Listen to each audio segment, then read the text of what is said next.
akan memilih mempersiapkan diri untuk menjadi suami dan istri yang baik? Ngoten nggih kira-kira? Ini nasihat ini saya tujukan kepada orang tua-tua yang punya anak, kepada anak-anak muda yang ingin menikah, kepada anak-anak SMP yang pengen menikah tapi belum berani,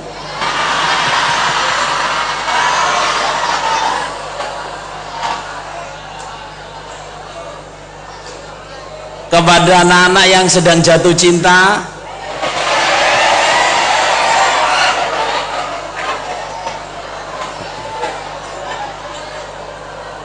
kepada para pengantin baru dan pengantin lama,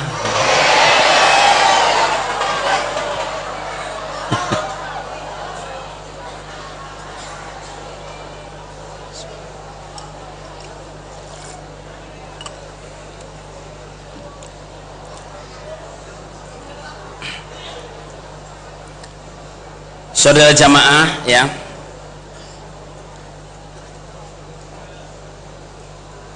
Halo. Seperti yang saya terangkan kemarin, bismillahirrahmanirrahim, alhamdulillahirrahmanirrahim, asyhadu an la ilaha illallah rasulullah sallallahu alaihi wasallam. Seperti yang saya terangkan kemarin saudara jamaah, bahwa bersuami istri adalah sunnah Rasulullah sallallahu alaihi wasallam. Ya, bersuami istri itu sunnah. Bersuami istri itu adalah kodrat ilahi. Wa khalaqnakum azwaja.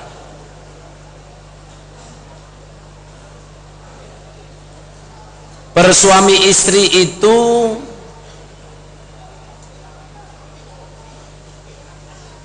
untuk meneruskan keturunan. Bersuami istri itu kemungkinan kita mendapatkan keturunan yang bisa menjadi jariah kita. Tetapi bersuami istri itu juga cobaan. Nggih napa nggih para sedulur? Apa? Bersuami istri itu adalah cobaan yang panjang dan sangat melelahkan.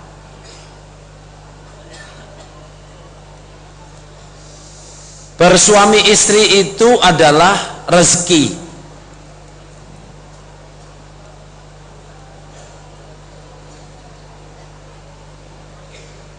Bersuami istri itu adalah anugerah. Bersuami istri itu adalah qadarnya Allah. Maksudnya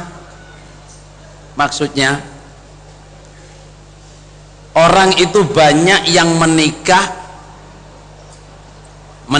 kepada orang yang bukan yang cinta pertamanya, atau bukan orang yang idamannya, maunya tinggi, besar, cantik, dapatnya ya kecil, pendek, hitam.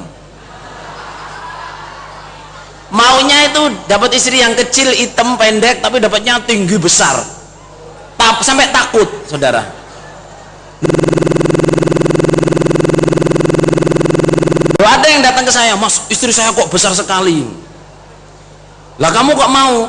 Ya perasaan saya waktu itu sih biasa, sekarang kok kelihatan besar sekali.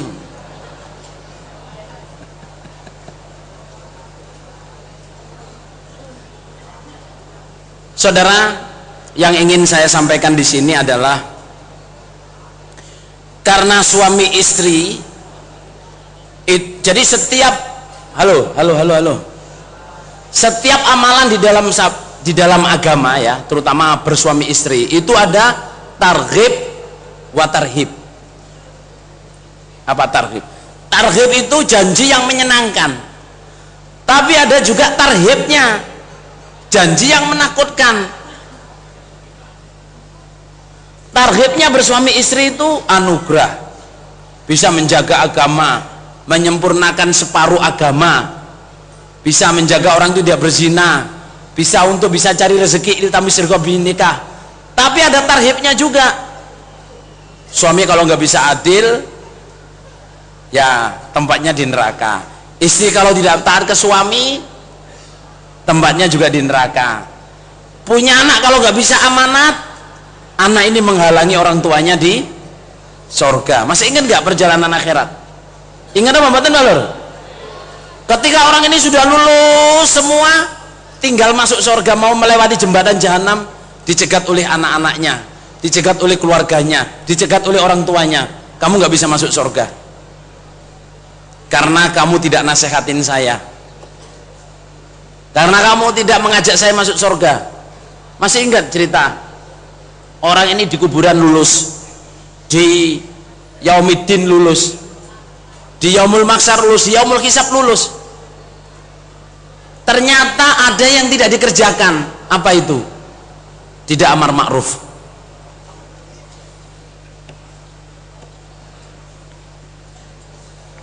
Saudara, bersuami istri itu tarifnya, kalau sampean punya anak nggak bisa mendidik anak, dosanya anak itu jamaah dikirim ke sampean terus. Nah sekarang poinnya saudara jamaah ya,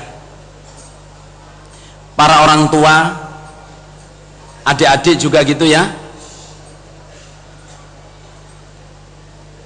untuk mempersiapkan kita supaya menjadi suami istri yang baik, itu yang pertama sekali diajarkan adalah apa? Ilmunya menikah. Jadi kalau adik-adik terbersit dirinya untuk menikah, saudara jamaah, harus belajar ilmunya apa? Nikah. Wala taqfu ma laisa laka bihi ilm. Terus yang kedua saudara jamaah, kalau mau menjadi suami istri yang baik, harus belajar ilmu talak. Apa ilmu talak nih Pak?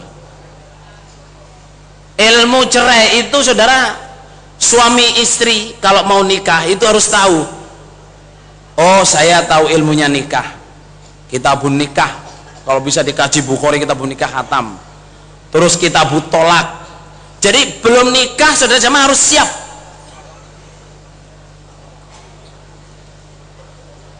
Lah ibu-ibu dan bapak-bapak ya, seperti yang saya katakan tadi, kita mau masuk surga ini memang harus menetepi Quran hadis jamaah, tapi aksesorinya itu banyak banget. Apa aksesorinya itu?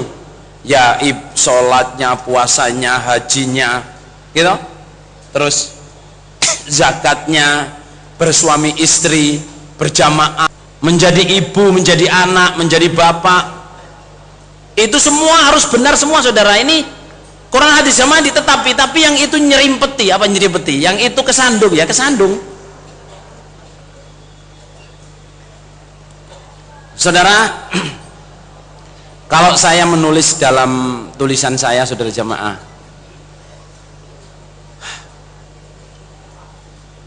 orang tua yang sudah ngalamin ya, yang sudah ngalamin harus memberitahu kepada anaknya, "Hai nak, suatu hari kamu akan jatuh cinta."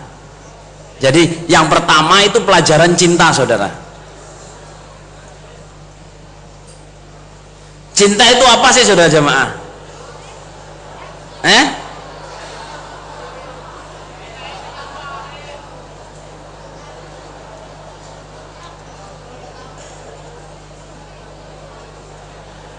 Oke, bapak-bapak dan ibu-ibu ya, salah satu poin pertama, salah satu poin pertama pendidikan anak yang ditulis oleh para masyayikh zaman sahabat, zaman tabi'in, itu paling pertama pendidikan anak adalah memilih suami yang baik dan memilih istri yang baik. Itu pendidikan paling top. Lah kita, kebanyakan kita orang Indonesia ini atau orang jamaah ini, pendidikan yang paling pertama itu sekolah. Padahal saudara jamaah, orang itu muaranya nanti menjadi apa? Suami istri yang baik. Jadi anak-anak kita saudara jamaah, kita persiapkan dari rumah untuk menjadi suami atau calon suami atau calon istri yang baik. Ini harus dikomunikasikan. Sebab di jamaah ini saudara jamaah kasusnya banyak sekali. Sudah menikah gak akur, sudah menikah sama-sama kecewa. Kecewa kok, yang satu kamu kok dapat kamu, kok dapat kamu. Sudah menikah sama-sama kecewa. Apa? Kok nggak dulu-dulu? Getun saudara. Sudah menikah, saudara, problemnya macam-macam. Lah ini kalau nggak bisa diselesaikan secara agama, nanti akhirnya jadi sesat semua, ikuti hawa nafsu semua. Oleh karena itu saudara jamaah, ya, jamaah-jamaah kita singkatnya itu gini ya. Pelajaran cinta itu yang pertama, jatuh cinta itu tidak dosa. Halo, jatuh cinta dosa apa enggak? Tidak dosa. Karena jatuh cinta itu anugerah. Tetapi saudara jamaah, jatuh cinta itu yang dosa itu berikutnya. Jatuh cinta terus pacaran, nyepi, SMS-an. Itu yang tidak boleh. Jadi jatuh cinta tidak dosa, tapi kemudian siapa yang dicintai itu juga, halo, siapa yang dicintai itu juga masalah. Pertama, mencintai orang luar jamaah, boleh apa enggak? Mencintai istri orang, boleh apa enggak? Sudah punya suami jatuh cinta pada laki-laki lain, boleh apa enggak? Dosa apa pahala itu?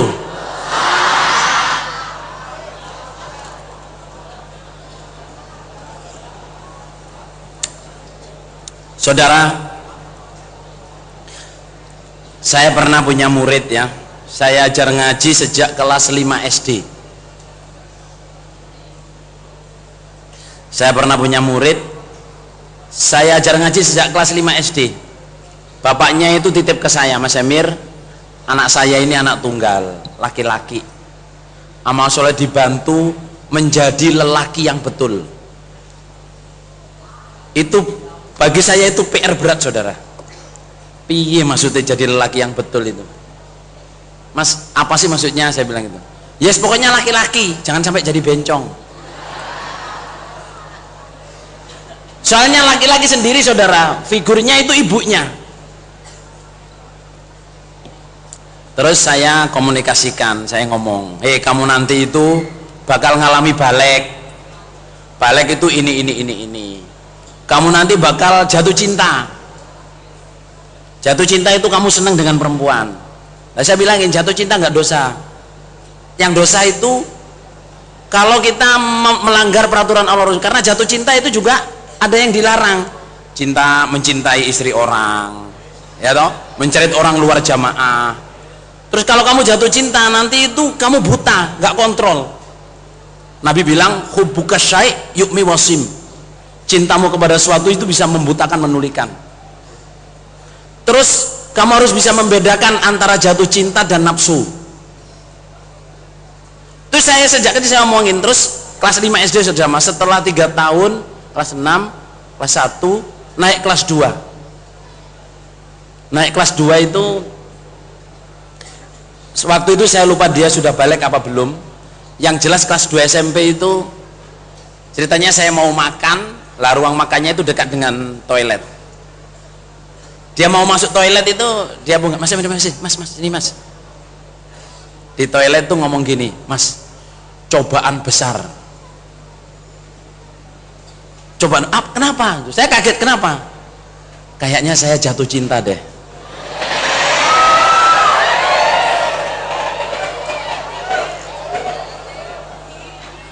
Nah terus saya tanya, Yang kamu jatuh cinta itu perempuan apa laki-laki? Saya bilang gitu.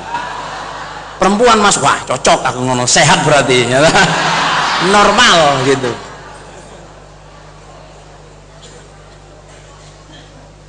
Normal. Terus saya tanya, dia jamaah apa bukan? Sayangnya Mas nggak jamaah, ini yang problem ini. Saya jatuh cinta kepada orang luar jamaah, ini cobaan ini. Cinta yang nggak boleh diterusin, ya doain dapat hidayah lah. Oh gitu ya.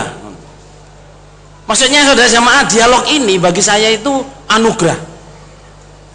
Laki-laki jatuh cinta dengan perempuan itu apa saudara jamaah? Normal apa abnormal? Normal. Sehat. Terus nggih?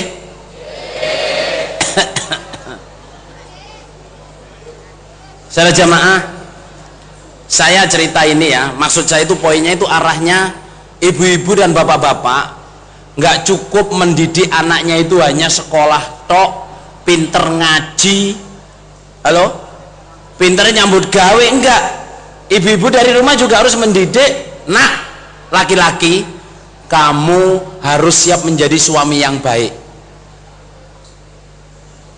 Suami yang baik begini loh, bisa mencintai istrinya karena Allah, jatuh cintanya juga karena Allah, mau melamar sholat istikharah, melamar itu pertimbangannya faham agama, gimana Pak Balur, keturunannya orang baik, akhlaknya baik, punya nasab. Terus menikah itu pertimbangan agama. Saya menikah orang ini supaya agama saya terjaga. Jadi dari rumah itu sudah disiapi menjadi apa saudara jamaah? Suami yang baik atau istri yang baik? Loh, kamu apapun jadinya, kamu suka apa, mau jadi dokter, mau jadi insinyur, mau jadi apa, kamu harus siap menjadi istri yang baik. Karena suatu hari insya Allah kamu akan menikah, dan mudah-mudahan kamu menikah, amin gitu. Saya berdoa kamu supaya bisa menjadi istri yang baik. Jadi dari kecil dikomunikasikan saudara jamaah, orang tua ini loh, dari kecil dikomunikasikan, anak-anaknya diajak untuk menjadi calon suami atau calon istri yang baik. Karena tidak ada kebahagiaan yang paling menyenangkan daripada melihat anaknya menikah dengan yang baik, menikah dengan cara yang baik dan hasilnya baik. Tidak ada kesedihan saudara jamaah melihat anaknya itu menikah keadaannya berantakan. Nggak ada kesedihan yang melebihi itu.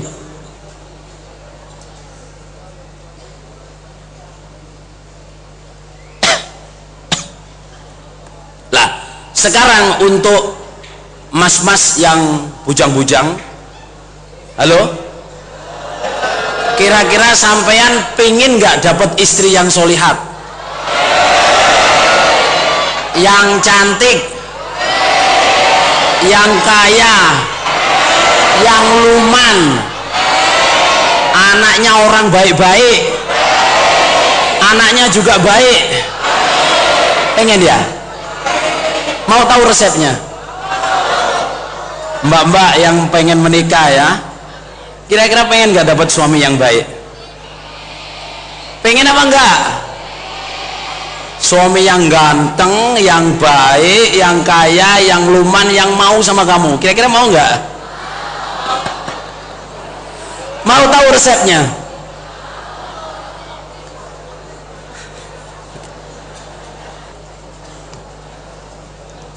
Saudara, ibu-ibu, bapak-bapak, saya tanya ya, yang punya anak-anak Joko, kira-kira seman pengen nggak punya menantu yang solihat, yang baik, yang paham agama, yang mengerti menjadi istri? Kira-kira pengen nggak bapak-bapak ini? Pengen nggak? Ibu-ibu yang punya anak gadis, kira-kira punya keinginan nggak Anda itu punya menantu yang soleh, yang ganteng, yang paham agama? Saudara, kita selalu ingin dapat menantu itu ya yang baik, yang joko-joko ya ingin dapat istri yang baik. Biasanya Joko, atau kalau Joko itu istri itu ya yang cantik, bukan yang paham agama, bukan turunannya orang baik, bukan orang yang mampu, tapi yang cantik. Lah yang perempuan juga gitu, suami itu ya yang ganteng, yang apa, yang ganteng, yang keren, yang paling apa, keren saudara ya. Tak, enggak dilihat agamanya atau turunannya orang baik atau akhlaknya baik, enggak, yang penting keren. Saudara, bapak-bapak dan ibu-ibu, adik-adik, joko-joko yang perawan-perawan atau yang pengen menikah ya, kalau sampean pengen dapat pasangan yang baik, resepnya sangat mudah. Apa resepnya saudara? Hah? Berdoa. Well, good, betul juga, tapi masih agak apa? Jadi orang yang baik, bagus juga. Berdoa jadi orang baik, apa lagi? Paham agama, terus apa ya? Sayang mertua.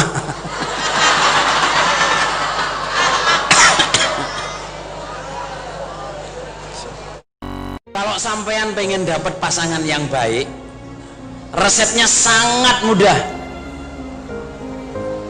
Saudara, jawabnya adalah di Quran surat An-Nur itu Allah berfirman, al-khabithatu lil khabithin wal khabithuna lil khabithat wat thayyibatu lit thayyibin wat thayyibuna lit thayyibat. Kira-kira gandeng nggak ini saudara jamaah? Ayat ini istimbatnya saudara jamaah, kalau emas-emas joko-joko ini ingin mendapatkan istri yang baik, maka sampean harus siap mempersiapkan diri untuk menjadi calon suami yang baik. Ya keilmuannya, ya kefahamannya, ya akhlaknya, ya pengetahuannya tentang bersuami, menjadi suami yang baik. Kalau sampean berserius seperti itu saudara jamaah, sampean nanti oleh Allah akan didapatkan istri yang baik. Begitu juga mbak-mbak, kalau sampean pengen dapat suami yang baik, yang soleh, yang faham, yang fakih, ya toh, calon suami yang baik, sampean harus siap. Sampean harus mempersiapkan diri untuk menjadi perempuan yang fakih, perempuan yang faham, perempuan yang solihat. Soleh atau solihat, saudara, definisinya orang soleh itu adalah orang yang baik hati dan lisannya. Hatinya baik, lisannya baik, itu orang soleh atau solihat.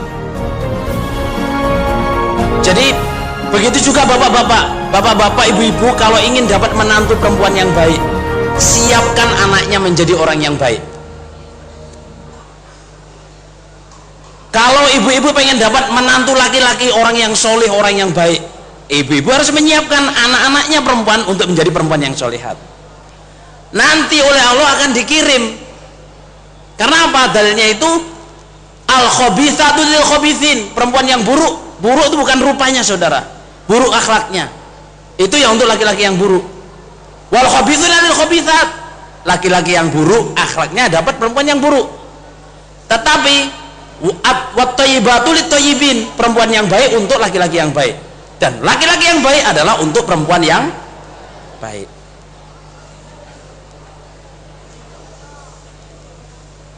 Jadi nyari istri itu bukan kok, wah itu cantik ya, keturunannya siapa, ini siapa, ini siapa. Sejamaah, kita berkonsentrasi nyari yang di sini, berkonsentrasi wah spying, ini siapa, ini siapa, ininya apa. Well, sampeyan spying sampai katakan 1000 tahun istilahnya saudara jamaah, tapi kalau sampeyan nggak mempersiapkan diri untuk menjadi orang yang baik, matanya itu, kacamatanya itu ya kacamata nggak baik. Tapi kalau sampeyan ya doa, ya jadi orang baik, itu nanti Allah matanya itu ya dibuat ketemu orang yang baik.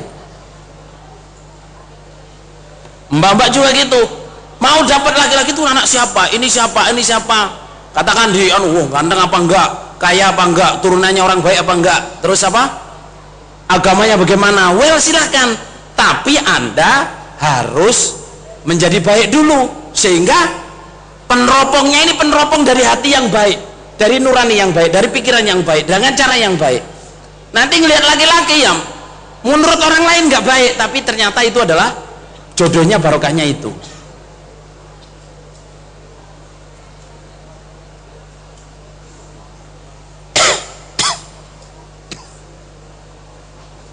Saudara, orang tua harus mengkomunikasikan anak, saudara jamaah ya. Yang saya tulis itu pertama adalah jatuh cinta. Siapa yang berhak dicintai? Yang kedua adalah proses melamar. Bagaimana sopan santunnya melamar di dalam jamaah? Karena banyak orang jamaah ya, ini diperhatikan betul ini ya, banyak orang jamaah itu mau ngelamar itu nanyai perempuan dulu. Ini langkah yang salah. Mbak, kira-kira kalau mau saya lamar mau nggak? Mas ya, Mbak, kira-kira mau saya lamar nggak? Ini langkah yang fatal. Perempuan kalau ditanyain, Mbak, sampean mau saya lamar nggak? Itu 80-90% itu ngomongnya enggak. Nggak mau, soalnya baru ngomong. Tapi saudara jamaah perempuan, kalau ditulisin surat lamar dari pengurus, saya mau melamar mbak ini, ditulis herek, didatengin, kasihin keluarganya. Itu saja jamaah mau bilang enggak itu juga mikir. Orang tua juga bilang enggak itu juga mikir. Karena apa? Orang kalau melamar berarti itu niat baik dan serius, dan mau nolak itu sudah sak pikiran sendiri. Adik-adik juga gitu ya, adik-adik perempuan, kalau ada laki-laki kok SMS ngajakin pacaran, itu pelecehan. Halo, itu pelecehan, nggih? Tapi kalau ada laki-laki datang melamar melalui pengurus ke orang tua kamu, ngelamar kamu, kamu harus hati-hati. Itu adalah penghormatan besar. Sunnah dari Rasulullah SAW, ya toh? Kalau orang dilamar, pertama yang dikerjakan adalah apa? Istikharah. Jangan yang ngelamar ganteng, kaya, baik, kelihatannya saudara, padahal mobilnya nyewa, bajunya nyewa, baru cukur. Samaan bilang mau, ngetek saudara. Apa ngetek itu? Saya jamaah ya, istri, salah satu istri Nabi, saya dilupakan siapa, Zainab apa siapa itu, dia dilamar Nabi dan dia sudah mau sebenarnya, tapi dia bilang saya istikharah dulu, padahal hatinya itu alhamdulillah, tapi saya mau istikharah dulu. Terus mbak-mbak juga gitu ya, ibu-ibu, bapak-bapak, kalau anak gadisnya dilamar orang serius, yang pertama, umpama nggak suka, jangan bilang nggak, sholat istikharah dulu, bertanya kepada siapa? Allah. Ya Allah, saya dilamar orang ini,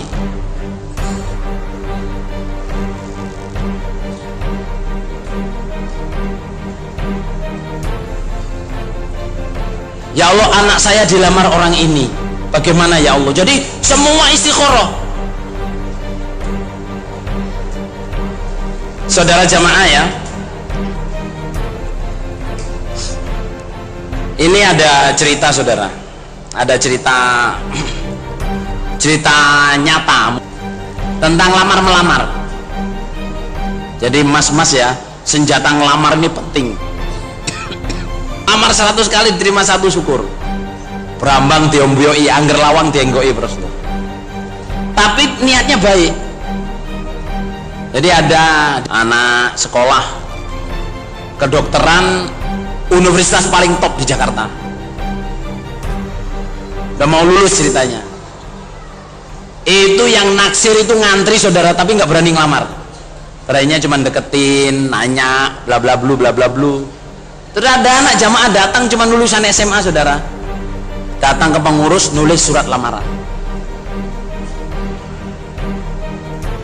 Itu ditahan lebih dari 6 bulan mau nyampein. Soalnya kamu ini modelmu apa kok ngelamar?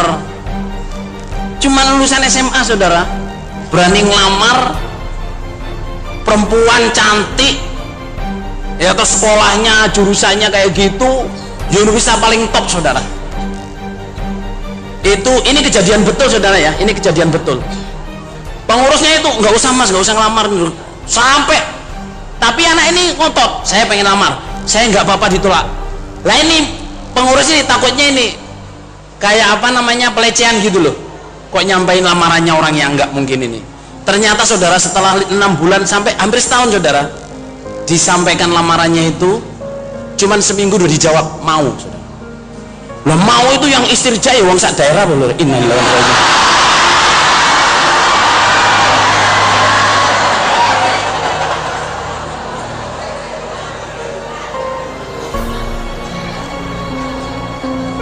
Soalnya semua pada naksir tapi nggak berani ngelamar, takut modalnya.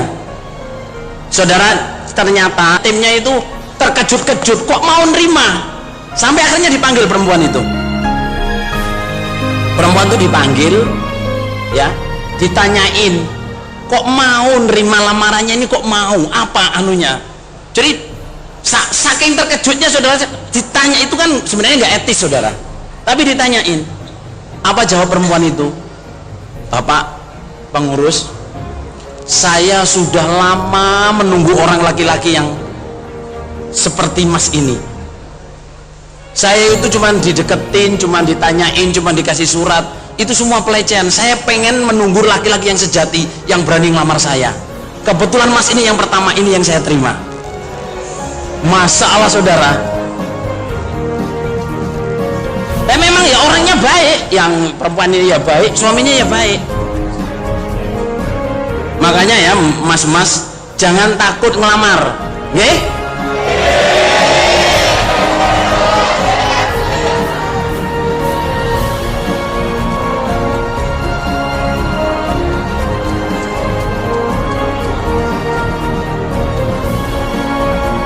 Terus sekarang tentang baik, tentang baik. Tentang baik ini gini ya, halo mas-mas, dengarkan ya. Mbak-mbak, kenapa kok konsentrasinya supaya menjadi orang baik, baik batiniahnya, baik hatinya? Karena apa? Kita itu jangan takut keadaan diri kita. Apa keadaan diri kita? Misalnya mbak-mbak ini ya, ada yang gemuk, atau ada yang pesek, atau ada yang hitam, atau ada yang keriting, ada yang pendek, atau ada yang terlalu tinggi.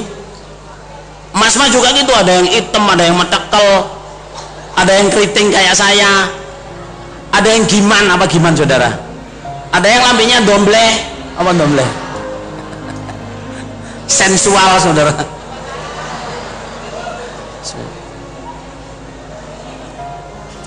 Saudara, terutama ini untuk mbak-mbak ya, sampeyan jangan takut keadaan fisik sampeyan. Sampeyan itu dibuat oleh Allah, sudah ada pasarnya sendiri-sendiri. Apa sudah ada pasarnya sendiri-sendiri itu? You have your own market, you are beautiful in your own. Jadi mbak-mbak ini nasihat serius ya. Jangan merasa jelek, jangan minder, jangan jatuh mental. Kamu semua dicipta oleh Allah itu baiknya ciptaan, sebaik-baiknya rupa, rezeki dari Allah. Yang panjang, yang pendek, yang gemuk, yang hitam, yang putih, yang dombleh, yang apa aja, yang pesek, yang mancung, itu semua ciptaan Allah. You are beautiful in your own. I am beautiful. Say it like that. I am beautiful. Mas-mas juga gitu, sampean jangan takut keadaan diri sampean. Misalnya saman keriting atau rambutnya jegrak, ya toh? Tak, orang sampai penjual balon tuh takut deket-deket, soalnya takut meledak saudara.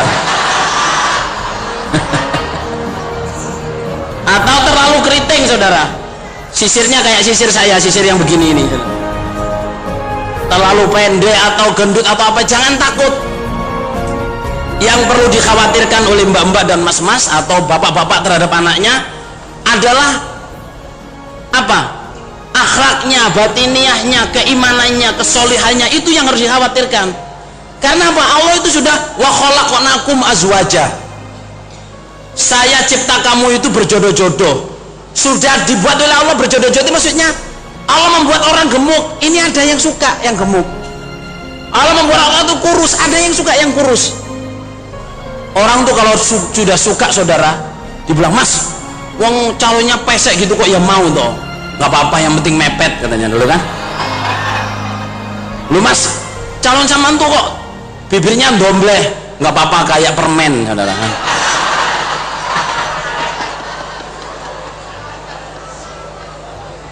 Lu mas ngelamar kok kecil sekali, nggak apa-apa merkesnya kayak timun, kriuk-kriuk.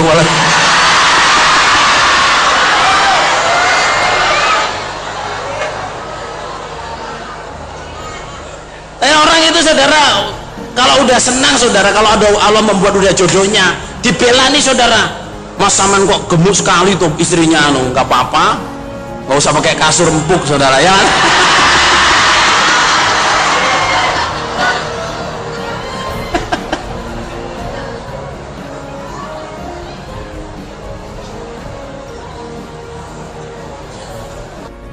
Muga-muga Allah paring barokah.